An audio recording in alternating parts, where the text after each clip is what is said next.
스포츠 분석 토선생입니다. 매일매일 실전 배팅 중입니다. 스포츠 토토 배팅 노하우, 스포츠 분석 노하우 토대로 분석하고 있습니다. 항상 좋은 결과 목표로 좋은 건 공유하겠다는 마음으로 뉴스 자료 실시간 체크 후 댓글 링크에 공유하고 있습니다. 11월 1415일 금토일 월드컵 예선 친선 13경기 일본 vs 가나.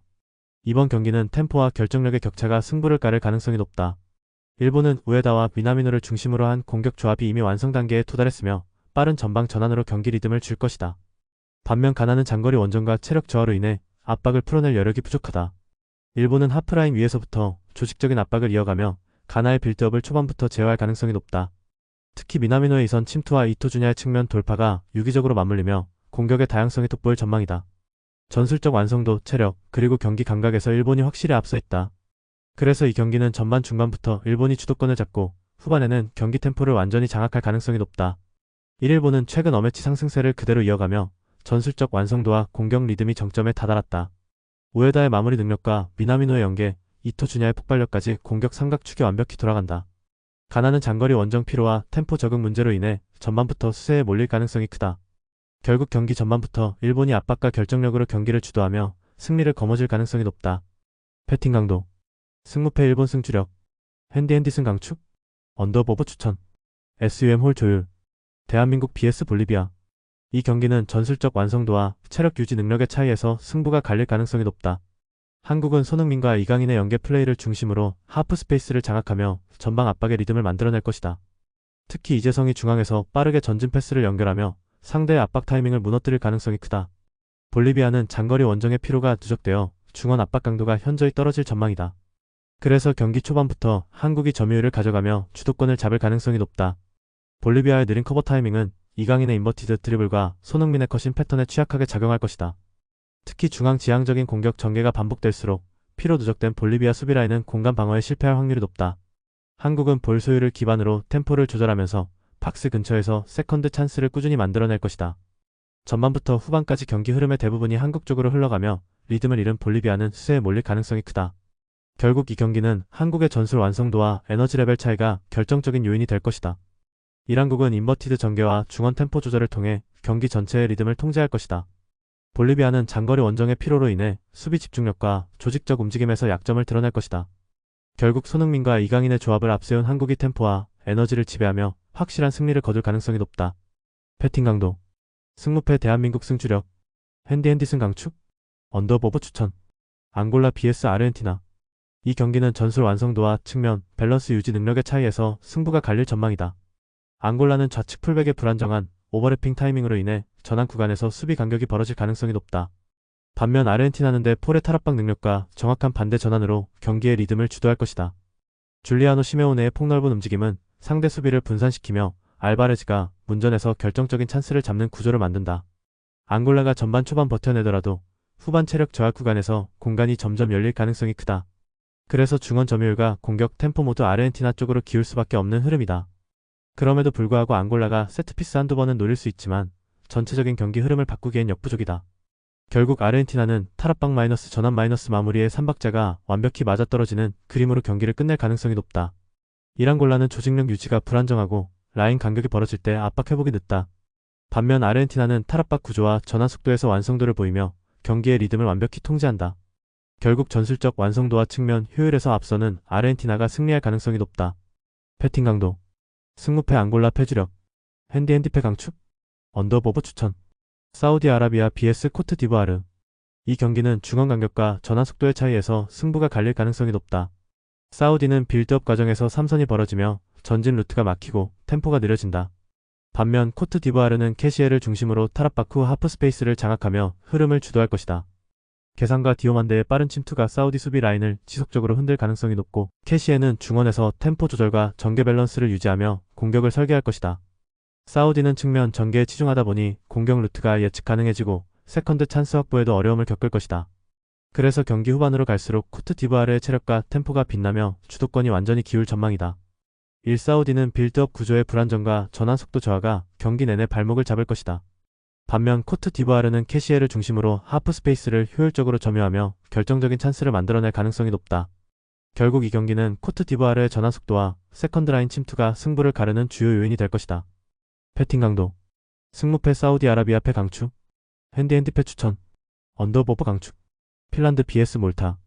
이 경기는 전술적 완성도와 라인 밸런스에서 이미 차이가 뚜렷하다.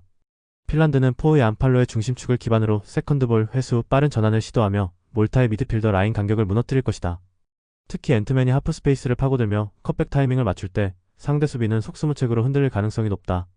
몰타는 중원의 수비 가담이 늦어 팍스 근처에서 수적 열세에 놓이게 되고 전개 템포를 유지하기 어려운 흐름이다. 그래서 전반 중반 이후부터는 핀란드가 경기 리듬을 완전히 지배할 것이다. 공간 점유와 압박 회피 능력 모두에서 핀란드가 한 수위이며 결국 체력 싸움으로 이어질 후반부에서도 몰타는 버티기 어렵다. 결국 이 경기는 앤트맨의 침투 타이밍이 승부의 방향을 결정짓는 변수가 될 것이다. 1. 핀란드는 탄탄한 중원 밸런스와 전방 마무리의 완성도를 갖춘 팀이다.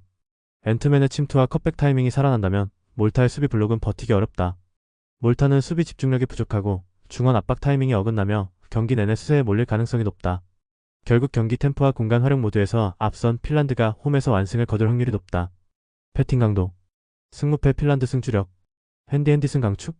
언더버버 추천. SUM 짝 조율. 룩셈부르크 vs 독일. 이 경기는 구조적으로 완성된 독일의 전개 속도와 룩셈부르크의 수비 간격 불안이 맞붙는 흐름이다. 독일은 하프라인 위에서 템포를 유지하며 상대 수비 블록을 넓히고 순간적인 측면 전환으로 찬스를 만든다. 룩셈부르크는 인원이 많아도 커버 간격이 불균형해 세컨드볼 수습이 불안하고 크로스 대응 타이밍이 흔들릴 것이다. 특히 아데에미의 폭발적인 돌파와 비르츠의 전환 패스는 룩셈부르크 수비 간격을 벌려놓을 결정적 변수로 작용할 것이다. 후반으로 갈수록 체력 차이가 벌어지고 룩셈부르크의 수비 집중력은 급격히 떨어질 전망이다. 반면 독일은 볼 점유율을 유지하며 템포를 조절, 후반부 추가골 가능성까지 엿보인다.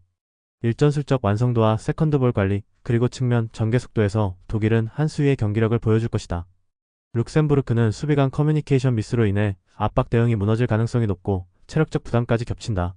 아데에미의 측면 전환과 비르츠의 패스 타이밍이 완벽히 맞아떨어진다면 독일의 다득점 승리가 성립될 가능성이 높다. 패팅 강도. 승무패 룩셈부르크 패주력. 핸디핸디 패 강축. 언더버버 추천. 지브롤터 vs 몬테네그로. 이 경기는 전환 템포와 수비 간격의 완성도 차이에서 승부가 날 가능성이 높다. 지브롤터는 초반부터 라인을 내리며 수비 집중에 나서겠지만 하프 스페이스 대응이 느려 세컨드볼을 내줄 가능성이 크다. 몬테네그로는 오스마이치의 전방 패스와 라둘로비치의 폭넓은 움직임을 통해 경기의 리듬을 완전히 주도할 것이다. 지브롤터가 후반으로 갈수록 압박 타이밍을 잃게 되면 아지치가 흘러나온 볼을 잡아 한 방을 터뜨릴 가능성이 크다. 또한 몬테네그로는 공격 전환 구간에서 공간 활용이 탁월하고 팍스 앞 이선 침투 패턴이 다양하다. 반면 지브롤터는 전술적 완성도가 낮아 중원과 수비 간격이 쉽게 벌어지고 세컨드볼 대응이 불안하다. 그래서 경기 후반으로 갈수록 양 팀의 체력 차이와 전환 속도 차이가 더욱 뚜렷해질 전망이다. 결국 아지치의 중거리 한 방이 경기의 흐름을 바꾸며 몬테네그로가 실질적인 주도권을 가져갈 가능성이 높다. 1. 지브롤터는 수비 간격이 벌어지고 세컨드볼 커버 실수가 반복되며 리듬이 무너지고 있다. 몬테네그로는 후반 전환 속도와 아지치의 결정력으로 경기 흐름을 완벽히 주도할 것이다. 결국 경기의 핵심은 세컨드볼 대응력과 집중력 싸움이며 그 차이를 만든 쪽이 승리를 가져간다. 이번 경기는 몬테네그로의 전술적 완성도와 후반 응집력이 결과를 결정지을 가능성이 높다. 패팅 강도. 승무패 지브롤터 패 강축. 핸디핸디 패 추천. 언더버버 강축. SUM 짝 조율. 크로아티아 vs 페로제도. 이 경기는 라인 간격 유지와 뒷공간 커버 능력이 승부의 핵심이다. 크로아티아는 크라마리치의 침투 타이밍을 활용해 페로제도의 전진 압박 뒷공간을 공략할 것이다. 페리시치의 크로스 타이밍이 절묘하게 맞아떨어진다면 부디미르가 문전에서 결정적인 찬스를 만들어낼 수 있다. 반면 페로제도는 윙백의 과도한 전진과 느린 폭기로 인해 뒷공간이 쉽게 노출되고 있다. 이 약점은 크로아티아의 공격 템포에 완벽히 맞물리며 경기 초반부터 실점 가능성이 높다. 크로아티아는 템포 조절과 점유율 유지에서 압도적인 우위를 바탕으로 상대를 전반부터 흔들 가능성이 크다. 페로제도가 수비적으로 내려서더라도 크로아티아의 빌드업 패턴은 변하지 않는다.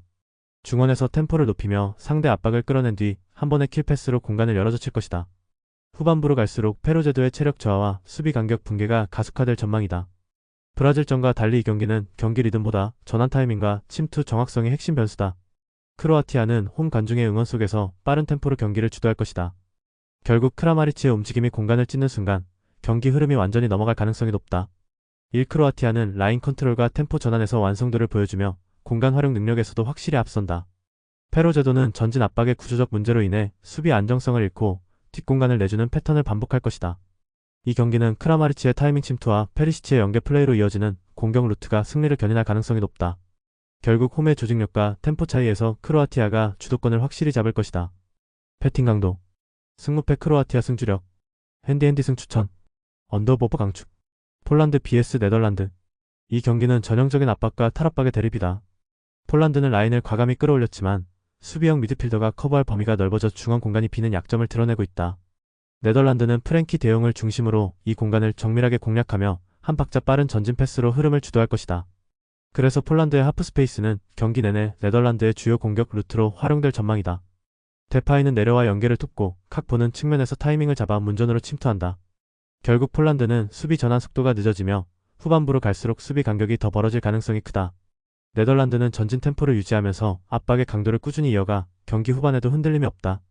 그래도 폴란드가 세트피스 상황에서 한두 번의 찬스를 얻을 수는 있겠지만 전반적인 경기 흐름은 네덜란드의 통제 아래 놓일 것이다. 결국 중원의 리듬과 템포를 지배하는 팀이 승리할 경기, 그 해답은 프랭키 대용에게 있다. 일로 파진 라인과 넓어진 커버 범위는 폴란드의 구조적 리스크다. 프랭키 대용은 이 공간을 정확히 읽고 전진 패스로 경기의 흐름을 바꿀 것이다. 결국 네덜란드는 템포, 전술 완성도, 결정력 모두에서 폴란드를 압도하며 원정에서도 승리를 가져갈 가능성이 높다. 배팅 강도. 승무패 폴란드패 강축. 핸디핸디패 추천. 언더버버 강축. 슬로바키아 vs 북아일랜드. 이 경기는 전환 속도와 측면, 밸런스 싸움에서 승부가 갈릴 가능성이 높다. 슬로바키아는 보제닉의 정확한 롱패스와 슈란츠의 폭넓은 침투를 통해 반대 전환 타이밍을 적극 활용할 것이다. 슈란츠가 좌측에서 전환 패스를 받아 침투할 때 북아일랜드의 수비 전환이 늦어질 것이고 박스 근처에서 결정적인 찬스가 창출될 것이다. 투프타의 포스트업 이후 이어지는 세컨드볼 상황에서는 이선이 빠르게 반응하며 박스 안으로 침투하는 루트가 완성된다. 반면 북아일랜드는 좌우 전환 시 커버 타이밍이 느리고 포백 간격이 벌어져 중거리 지역에서의 마킹이 불안정하다. 그래서 경기 초반부터 슬로바키아가 점유율을 높이고 중원 전개 속도로 상대의 압박을 무력화할 가능성이 크다. 북아일랜드가 한쪽으로 쏠리는 공격 패턴을 유지할 경우 슬로바키아는 반대 전환을 통해 지속적으로 역습 루트를 확보할 것이다. 슈란츠와 투프타의 연계는 단순하지 않고 포스트 플레이 후 재침투로 이어지는 폭합 전술로 전환 타이밍을 잡는다. 후반 60분 이후에는 체력 차이와 라인 간격 문제로 북아일랜드의 커버가 느려지고 슬로바키아의 주도권이 더 확실해질 것이다. 전술 완성도와 빌드업 템포, 그리고 전환 감각 모두 슬로바키아가 한 수이다. 결국 경기의 흐름은 슬로바키아가 좌우폭을 활용하며 밸런스를 완전히 무너뜨리는 방향으로 흘러갈 가능성이 높다. 후반부로 갈수록 슈란츠의 침투와 보제닉의 전환 패스가 더 정확해지며 경기의 결정적인 순간을 만들어낼 것이다. 전술적으로는 슬로바키아가 공간 활용 능력과 템포 조절 면에서 완벽히 우위를 점할 전망이다. 북아일랜드는 수비 밸런스 회복이 어렵고 경기 후반 실점 리스크가 점점 커질 것이다.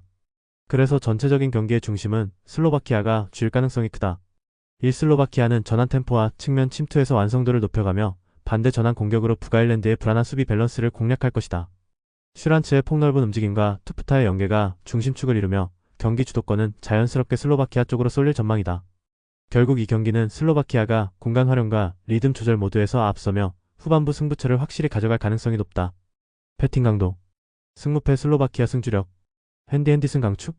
언더 추천. 베네수엘라 vs 호주. 이 경기는 체력 유지력과 후반 집중력 싸움이다. 베네수엘라는 초반부터 론돈의 포스트 플레이로 전방을 지탱하며 소텔도의 좌측 돌파와 카세레스의 중원 조율로 흐름을 주도할 것이다. 반면 호주는 초반엔 라인 유지로 버티지만 후반으로 갈수록 체력 저하로 수비 블록 간격이 벌어진다. 베네수엘라의 이선 자원들이 세컨드볼 싸움에서 확실히 우위를 점하면 박스 근처에서 결정적인 찬스를 만들어낼 가능성이 크다. 후반부에는 소텔도의 폭발적인 돌파와 카세레스의 볼 운반 능력이 빛나며 지친 호주 수비진을 완전히 흔들 전망이다. 그래서 후반 70분 이후 승부처에서 베네수엘라가 한 방을 만들어낼 시나리오가 유력하다. 베네수엘라는 전방 완성도와 후반 집중력에서 뚜렷한 강점을 보인다. 소텔도와 카세레스의 돌파가 경기 후반 흐름을 바꾸며 체력적으로 앞서는 베네수엘라가 기회를 잡을 것이다. 호주는 후반 세컨드볼 대응이 느려 수비 간격이 무너지는 흐름이 반복될 가능성이 높다. 결국 베네수엘라가 끈질긴 응집력으로 경기 후반을 장악하며 승리를 가져갈 시나리오가 유력하다. 배팅 강도. 승무패 베네수엘라 승 강축. 핸디핸디 승 추천. 언더 강축. SUM 홀 조율. 중국 vs 대한민국. 이 경기는 하프스페이스 점유와 전환 템포 싸움에서 승부가 갈릴 가능성이 높다. 중국은 중원 간격이 벌어져 압박 간격이 무너지고 수비 블록 폭기 타이밍이 늦어질 것이다. 반면 한국은 김한서의 조율과 강성진의 침투, 김동진의 전방 압박 삼각축이 균형을 이루며 전술적으로 정돈된 모습을 보일 것이다. 중국의 느린 전개 속도는 한국의 압박 구조에 고립될 위험이 크며 하프라인이 빌드업이 제대로 이루어지기 어렵다. 그래서 경기 초반부터 한국이 점유율을 높게 유지하며 리듬을 잡아갈 가능성이 높다. 또한 중원 싸움에서 우위를 점하는 순간 한국의 이선 침투 루트는 다양하게 열릴 것이다. 중국은 강성진의 전진 패스 타이밍에 맞춰 수비 간격을 유지하지 못해 라인 간극이 커지는 문제를 피하기 어려울 것이다. 한국은 그 틈을 활용해 세컨드 찬스를 꾸준히 만들어낼 것이며 공격 리듬을 끊김없이 이어갈 가능성이 높다. 후반으로 갈수록 체력 차이와 압박 지속력에서 확실한 격차가 발생할 것이다. 결국 하프 스페이스를 장악한 한국이 볼 점유와 템포를 통제하며 승부를 마무리할 가능성이 높다. 이란국은 전방 압박과 중원 템포 조율을 결합해 경기 전반의 리듬을 장악할 것이다. 중국은 미드필더 간격이 벌어지고 수비 커버 타이밍이 느려 90분 동안 압박을 견디기 어렵다. 결국 한국은 전술적 완성도와 세컨드 대응 능력을 앞세워 흐름을 통제하며 승리를 가져갈 가능성이 높다. 전술 체력 응집력의 세 요소가 완벽히 맞물린다면 한국의 하프 스페이스 축구는 이번 대회 최고의 퍼포먼스로 평가받게 될 것이다. 패팅 강도, 승무패 중국패 주력, 핸디패 강축, 언더버버 추천, 카자흐스탄 vs 벨기에. 이 경기는 전술적 완성도와 라인 간 간격 유지 능력의 차이에서 승부가 갈릴 것이다. 벨기에는 데 브라이너와 트로사르가 중심이 되어 중원 압박을 회피하면서 하프 스페이스로 빠르게 전개할 것이다. 트로사르가 중앙과 측면 사이의 느슨한 공간을 공략하면 카자흐의 수비 라인은 재정비할 틈이 없다. 그리고 루카쿠가 박스 안에서 타이밍을 맞춰 침투하며 파이널 서드에서 결정적인 찬스를 만든다. 반면 카자흐는 세컨드볼 이후 라인 재정비가 늦어 전환 대응이 원활하지 않다. 수비 블록이 내려앉은 상태에서 미드존 압박이 느슨하면 벨기에의 공격 리듬을 차단하기 어렵다. 벨기에는 중앙 점유와 측면 전환을 반복하며 점진적으로 상대 수비를 흔들 것이다. 특히 후반으로 갈수록 벨기에의 템포가 올라가면서 카자흐의 체력 저하가 두드러질 가능성이 크다. 결국 하프 스페이스를 지배하는 벨기에가 경기 전체의 리듬을 주게 될 것이다. 카자흐는 밀집 수비로 버티겠지만 하프 스페이스의 느슨한 간격이 결국 치명적인 약점이 될 것이다. 벨기에는 트로사르와 대 브라이너의 리듬 조율 속의 점유율을 확보하며 루카쿠의 존재감으로 마무리한다. 공간과 템포 모두를 통제하는 벨기에의 승리가 유력하다. 패팅 강도, 승무패 카자흐스탄 패 강추, 핸디패 추천, 언더버버 강축. 영상 보느라 수고하셨습니다. 항상 좋은 건 공유해서 같이 척중률을 높이고 싶은 마음뿐입니다. 조합은 뉴스 선발 등 체크 고민 후 링크에 공유하고 있습니다. 댓글에 링크 있으니 참고해주세요. 구독과 좋아요 감사합니다.